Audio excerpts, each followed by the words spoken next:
எல்லாருக்கும் வணக்கம். கடந்த 24 மணி நேரமாக ஒரு வீடியோ சமூக வலைத்தளத்தில் பரவிட்டு இருக்கு.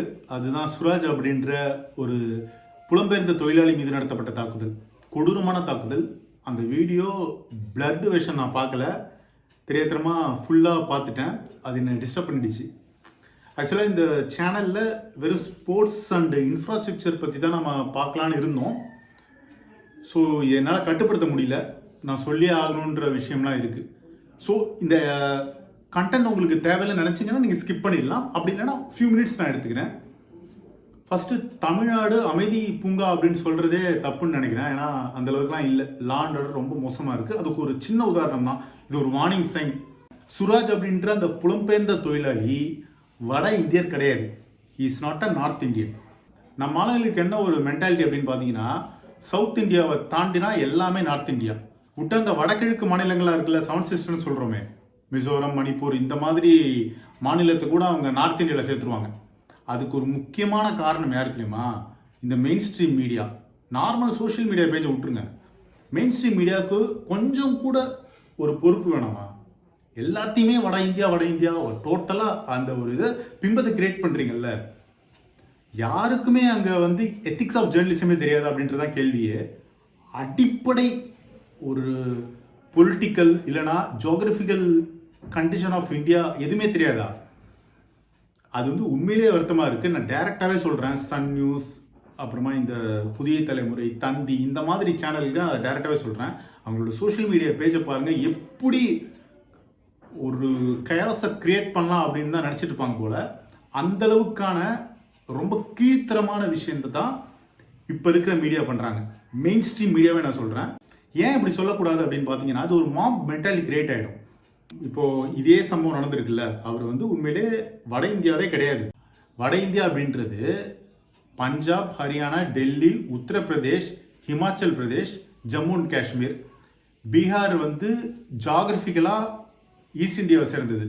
ஆனால் கல்ச்சுரலாக அது வந்து நார்த் இந்தியன் கல்ச்சருக்குள்ளே வருது.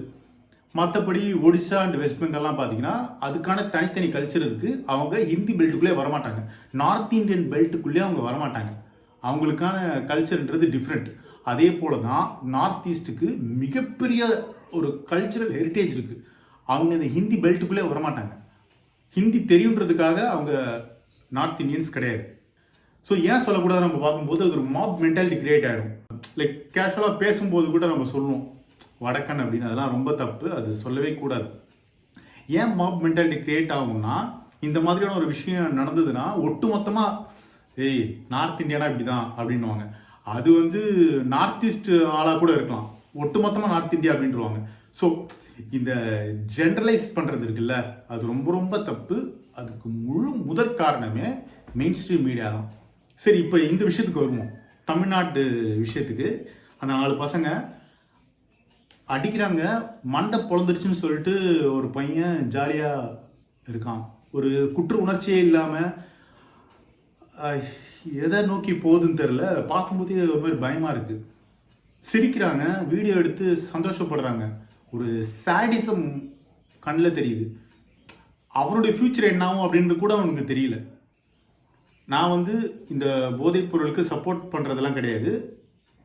நான் வந்து வேறு விதமாக இந்த டீல் பண்ணலான்னு இருக்கேன். என்ன விஷயம் அப்படின்னா, இப்போ இந்த மாதிரி நடக்குது இல்லை, இதுக்கு காரணம் என்ன அப்படின்ற கேள்வி இருக்குது. எஸ், போதைன்றது ஒரு முக்கியமான காரணமாக இருக்குது. நான் உதாரணத்துக்கே சொல்கிறேன், இப்போ வந்து யூரோப்பியன் கண்ட்ரீஸில் இந்த மாதிரி போதைப் பொருள் அப்படின்றது ரொம்ப சர்வசாதாரணமாக லீகலைஸ் ஆகிடுச்சு.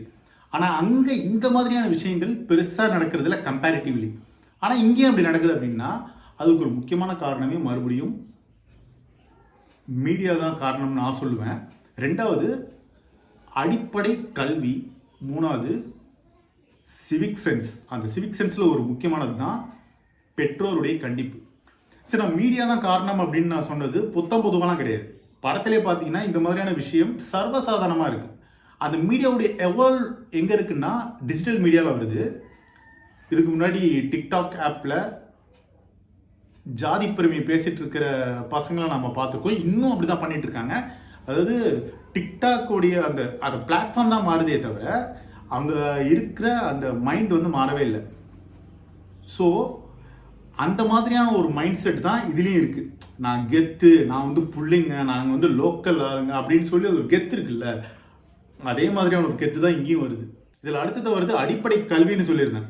இந்த கல்வியை பொறுத்த வரைக்கும் தமிழ்நாடு எங்கேயோ தான் இருக்குது, அதில் சந்தேகமே கிடையாது, அதுக்கு நான் மறுக்கவே மாட்டேன். தமிழ்நாட்டுடைய எஜுகேஷன் சிஸ்டமே மற்ற மாநிலங்களை கம்பேர் பண்ணும்போது நல்லா இருக்குது. ஆனால் விஷயம் என்னென்னா, அந்தளவுக்கு சிஸ்டமை இந்த மாதிரி பசங்க யூஸ் பண்ணிக்கிறாங்களான்னு தான் கேள்வியே. இன்னும் எத்தனையோ பேர் கவர்மெண்ட் ஸ்கூலை நம்பியே நல்லா படித்து உயர்ந்து பல இடங்களுக்கு போயிருக்காங்க, பயங்கரமாக லைஃப்பில் முன்னேறி இருக்காங்க. அந்த மாதிரியான பசங்களை நம்ம எவ்வளோ பார்த்துருக்கோம். ஆனால் அதே சமயத்தில் இந்த மாதிரியான பசங்களும் இருக்காங்க. மூணாவது, பெற்றோருடைய கண்டிப்பு. முழுக்க முழுக்க முக்கியமான காரணமே அதுதான். அடித்து வளர்க்கணும்லாம் தேவையில்லை, அட்லீஸ்ட் கண்டிக்கலாம்.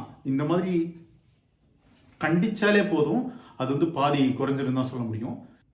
இதில் இன்னொரு விஷயத்தை பற்றி நம்ம பேசியாகணும். இந்த ஜென்ரேஷனை பொறுத்த வரைக்கும் இந்த மீடியாவோட இன்ஃப்ளூயன்ஸ் காரணமாக 12-13 வயசுலேயே டீனேஜர்ஸ்க்கு எக்ஸ்போஷர் அதிகமாகிடுது. அதனால் உண்மையிலேயே மைனரா அப்படின்ற கேள்வி இருக்குது. இந்த 4 பசங்க பண்ணது வந்து நீங்களே சொல்லுங்கள், ஒரு மைனர் பசங்க பண்ணுற வேலையாது? அதுதான் கேள்வியே. அந்த சட்டத்தை நம்ம திருத்தணும். அந்த சட்டத்தை திருத்தினாலே இந்த மாதிரியான குற்றங்கள் கம்மியாகும். ஃபைனலாக சொல்கிறது என்னென்னா, இந்த கெத்து, வெட்டு, ரவுடிசம், அப்புறமா போதைப் பொருள், இது எதையுமே நார்மலைஸ் பண்ணக்கூடாது. இன்னொரு முக்கியமான விஷயம், அந்த வட இந்தியா அப்படின்ற ஒரு டேகை ஜென்ரலைஸ் பண்ணக்கூடாது. அதே போல் வட சென்னையுமே ஜென்ரலைஸ் பண்ணக்கூடாது. இன்னொன்று வார்னிங் சைன், இது தமிழ்நாடு அமைதி பூங்கா அமைதி பூங்கான்னு சொல்லிட்டு இருக்காங்க. இது உண்மையிலே வார்னிங் சைன். தமிழ்நாடு அரசும் தமிழ்நாடு காவல்துறை, இந்த சட்டம் ஒழுங்கு துறை வந்து துரிதமாக செயல்படணும். இதுக்கான தண்டனையை வாங்கியே தரணும். அதுதான் என்னுடைய கருத்தாக இருக்குது. இதை பற்றி உங்களுடைய கருத்துக்களை பதிவு பண்ணுங்கள். என்னுடைய கருத்தில் ஏதாவது மாற்று கருத்து இருந்தாலும் நீங்கள் அதை ஷேர் பண்ணுங்கள். நம்ம தொடர்ந்து பேசுவோம். நன்றி.